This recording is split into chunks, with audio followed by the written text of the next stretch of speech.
John Ulzheimer is known as one of our nation's most recognized credit experts. Having worked for 28 years in the credit industry, John has become one of the most prolific speakers about credit and the go-to authority on answers to credit-related questions. Credit Countdown with John Ulzheimer. Hello, my name is John Ulzheimer. I am a consumer credit expert. This is my 30th year in the credit industry. I spent some time at FICO, which is the credit scoring company, and Equifax, which is one of the three generally recognized credit reporting agencies. This is why you watch these video blogs. Today, we're going to discuss the anatomy of a perfect credit score, meaning what does your credit report need to look like in order to earn every possible point from every possible category from every possible credit scoring system, specifically FICO credit scoring systems and VantageScore's credit scoring systems. So we're going to walk through this today, and I'm going to give you kind of like the insider's look at what a credit report has to have on it and not have on it in order for you to max out your credit score and earn that 850. Some of these things you are going to be able to accomplish now. Some of these things you will not be able to accomplish now. In fact, it may take decades for you to accomplish some of these things. Having said that, I want to give you something to shoot for so that you can earn that absolutely beautiful, perfect 850 credit score. Because of course, 850 and the world is your oyster. It is a badge of honor that not many people hit. And so if you do achieve an 850, then it's actually something to be very proud of, because it basically means you are a perfect borrower. You have basically no chance of ever missing a payment on anything. All right, so there are 5 categories of metrics in credit scoring systems: payment history, debt, the age of your credit reports, inquiries, and the diversity, the different types of accounts on your credit report.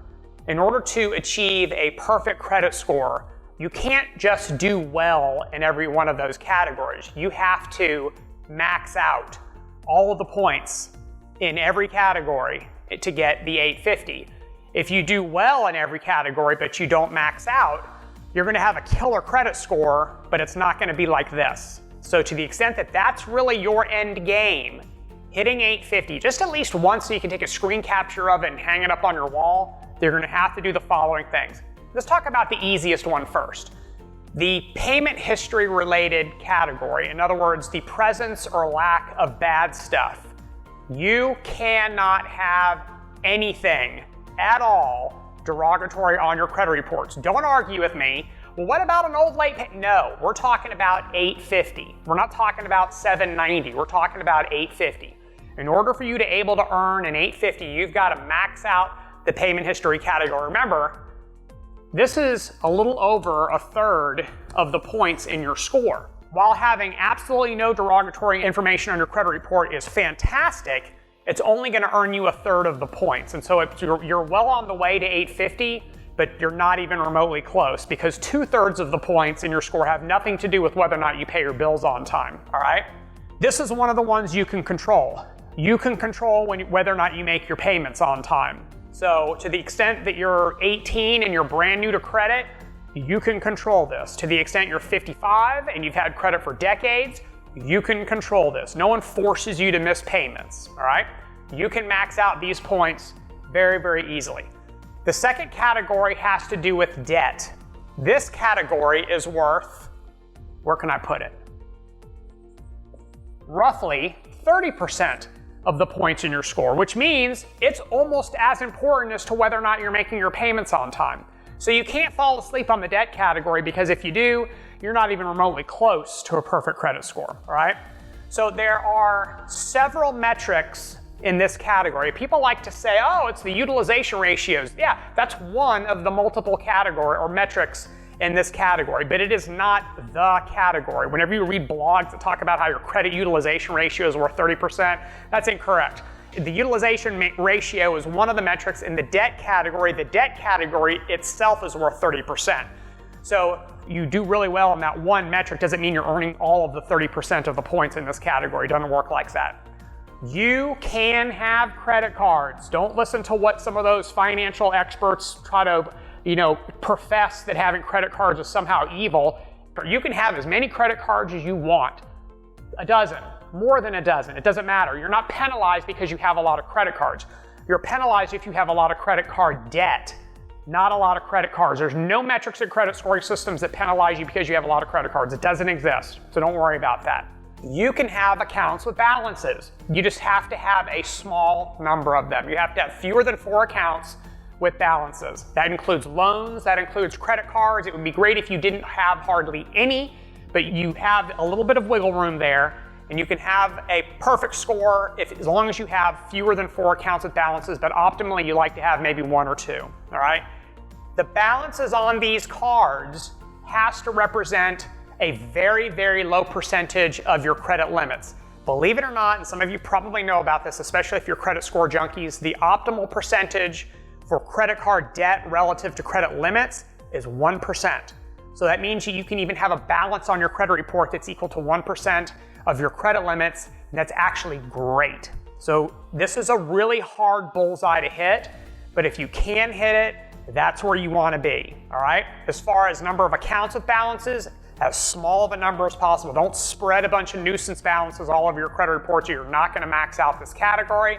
You're not going to hit 850. Next.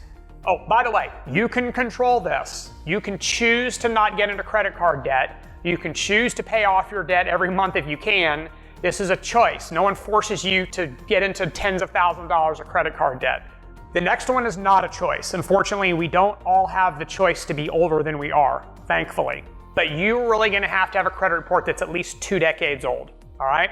You're going to want the average age of your accounts to be as old as possible. You're going to want the oldest account to be at least 2 decades old.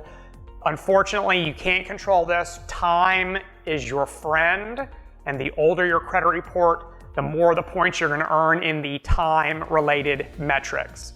So for someone who's 18 years old, you're not going to hit this. Don't freak out about it. You're not going to get an 850. Sorry, you're stuck at 830. You're still going to be fine. Next, hard inquiries. So here's one that's going to be, I'm going to be really, really conservative on this one, okay? Not all hard inquiries affect your score. That would be factually inaccurate to say that all hard inquiries lower scores. That's wrong, absolutely wrong. However, just to be on the safe side for your particular credit report composition, let's shoot for 0. 0 hard inquiries in the past 12 months.